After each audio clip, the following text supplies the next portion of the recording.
昨夜星辰已逝，满眼青山渐远。Hello， 大家好，我是阿茶，欢迎收听新一年的鬼话怪谈。今天的第一个投稿故事发生在这位粉丝妈妈最好的闺蜜身上，而粉丝呢是做土木专业方面的工作，常年不能回家。但每次她回家打电话问她妈在干嘛的时候，她妈八成就跟那位阿姨在一起，所以她对那位阿姨也是比较熟悉。阿姨有一个独生子，跟她是同一年生的，91年，只比她大几个月。她平时都管阿姨的儿子叫杨哥。两个人小时候都住工厂的院里，但后来她因为上学的原因，初中就搬家了，所以那边的小伙伴包括杨哥也就没了什么联系。等后来再联系上杨哥的时候是16年，他刚考过2级建造师，考过的那天他正好在家休息，那个阿姨也在。阿姨就说他儿子也就是杨哥也是做土木工程这一行的，现在在桂林，就让他们同龄之间多聊聊。当时微信还没有现在普及的这么夸张，于是他就要到了杨哥的 QQ。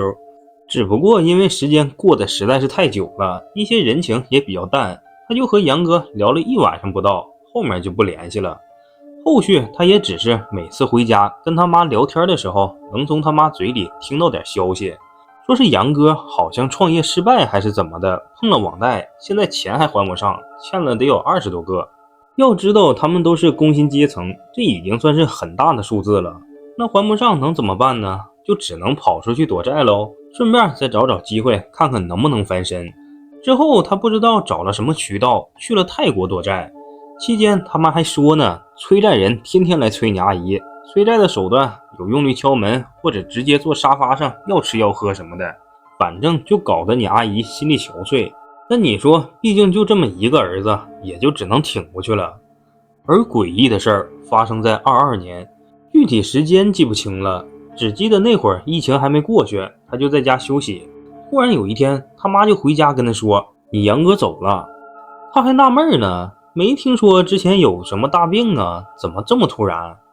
接着他妈就讲说，你杨哥好像是在泰国遇到事儿了，他去泰国躲债以后在那生活了一阵子，那段时间干了啥不知道，只知道是21年的某一天，他在泰国街头找了一个算命的，据当地人和国人都说这个人特别厉害。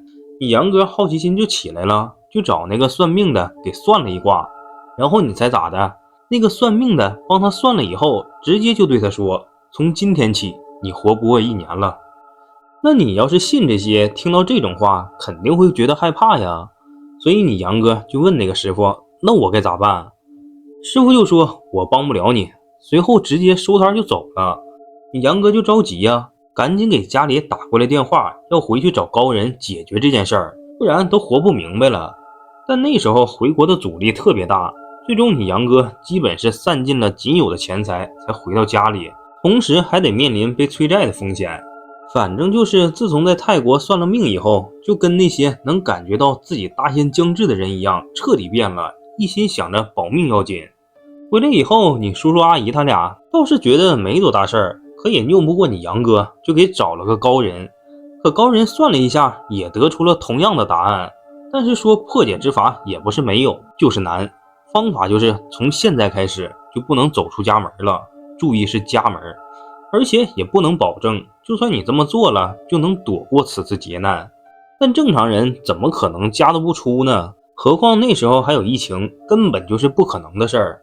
但你杨哥还真就这么照做了，期间也得过一些病，好像是高血压什么的。你阿姨看他难受，就跟他说，要不咱就去医院看看吧。你杨哥就激烈反对，说什么我出门就要死了，我不能出，就跟3岁小孩一样的闹。就这么的，他回国以后硬生生没走出去一步。可结果呢，在22年刚好就是泰国那位师傅算的365天，人死了，原因不明。还是第2天早上他家里人叫他吃饭的时候才发现，因为走的非常突然，整个过程太过诡异，所以就算在做法事的时候，来的人也都是丢下份子钱就匆匆回去了。而这个粉丝他妈没让他去，就是怕他说错什么话，伤了那个阿姨的心。可能生下来以后，一切都是命中注定吧。下面这个投稿故事时间跨度相对较长，得从他爷爷辈开始说起。他呢，辽宁大连人，祖籍山东烟台。那时候都是闯关东来的大连，第一件事就发生在他爷爷身上，并且从那以后，他们家就好像被某种无形的力量给操控了。当时他爷爷因为是富农成分，所以怕被红小兵批斗，就跑到吉林躲避祸事，加上是连夜出逃，没带什么行李，也是怕招人耳目，就带了点钱跑了出来。不过由于家里孩子比较多，所以钱的消耗也很快。好在他爷爷还有一个手艺，就是修理老头乐，也就是早期的摩托车，类似于自行车上装个发动机。然后有一次他爷去邻村里修，回来的比较晚，而且他爷爷的性格比较谨慎，那时候抢劫的也比较多，他爷爷就在自己的小背包里放了半块砖头用来防身。但是当天晚上走山路回家的途中，就有个半人高穿着小孩衣服的人问他爷，他说这里特别像电影里演的，就问你看我像什么？他爷本身脾气就不好，非常易怒，就说我看你像你妈了逼。接着一砖头扔出去就砸中了那个小孩，随后就看见一溜烟儿，孩子没了。再后来不久，不知道是谁在村子后面的一个荷塘边上发现了那个东西的尸体，是一个狐狸。但这个事儿当时家里谁都没有在意。后来风波结束后，全家就从吉林来到了大连。他爷爷跟人学了养蜜蜂，靠整蜂蜜赚点钱。因为花期不同，所以要四处搬有花的地方养。老大连人应该都知道，有个坟场叫老麻沟的，桂花开的特别好。就是这个地方有点瘆人，层层叠叠的，不知道埋了多少人。他爷也是去到那儿以后，身体就一点点不好了，没几年就从脚开始水肿，一直水肿到腰，最后去世了。在这期间，他奶奶还回忆过，说那个死掉的狐狸一半身子在荷塘里，另一半身子在岸边，正好对应了这种情况。然后他爷爷那时候还经常会做梦，梦里的内容就是被人拖着往山洞里走，山洞里都是水。再后来他爷爷就死了，而他奶奶比较迷信，就找大仙看。大仙说这是给人家道行破了，人家得找你报仇，要跟你家宗系跟3代，你长子长孙都会有危险。现在年轻身体好，他不好下手，总有老的一天会找上门。当时他奶奶花了不少钱，想请大仙跟对方说和。之后大概过了很多年，他爸有一天就突然生病了，鼻咽癌。确诊的时候，他奶奶的神情就不太对，一是担心儿子，二是听奶奶说，当时打死的狐狸正好被他爷爷一砖头打在了鼻子嘴巴的位置。再之后没多久，他爸就去世了。一家人包括他妈妈也开始慌了呀，就怕下一个轮到他。再说下这个粉丝，属于彪形大汉的体格比较魁梧，性格比较血性，神经也比较大条。小时候不懂事儿，不信什么鬼神，说现在回想起来，好像还真发生过几件没法解释的事儿。不过那些事儿已经太久远了，他也以为这些乱七八糟的也就到头了呗。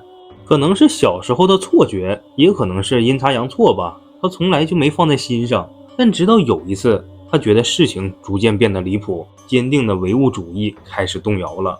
那随着年龄的增长，岁数大了，自然就得谈恋爱嘛。不会现在看视频的人还单身的吧？然后有一次，他们2男2女2对情侣白天玩够了，晚上就找个酒店喝酒畅聊，聊累了就回到房间睡觉。酒店的名呢叫华宫酒店，正好就在他小学旁边，中间只隔着一条马路。一开始进去的时候，整个酒店的气氛就让人很不舒服。酒店的整体都是红色调，走廊的墙面、地毯都是大红色的，走廊的灯也比较昏暗。总的来说，就是处处透露着压抑的感觉。之后4个人就一起去了朋友的房间，开始吃吃喝喝。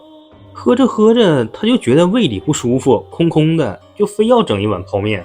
但是当他把水倒入泡面，把泡面放在桌子上，刚坐下吃了几口，脑子就开始迷糊，就感觉房间里乱，稀里轰隆，乱七八糟，伴随着金属碰撞的声音，特别吵。他就只知道自己好像还是在闭着眼睛吃泡面，就是纯机械式的运动，好像还小声嘟囔了一句什么，下一秒他就直接往后一仰睡着了。就感觉他在趴着，后面有一个人特别用力的掐住他后脖子，使劲往下按。身边还有2个人在小声嘀咕，其中一个人就说掐死他得了，另一个则像是在跟他说话，睁眼，使劲睁眼，睁眼就醒了。他就开始努力尝试，然后觉得浑身一抽，人就醒了。醒来以后，他这个脸人中疼得要命，而且自己还不是在房间里，是在酒店的走廊。后来听朋友说他是在吃泡面，只不过吃着吃着就嘟囔了一句，这泡面怎么好像吃不完呢？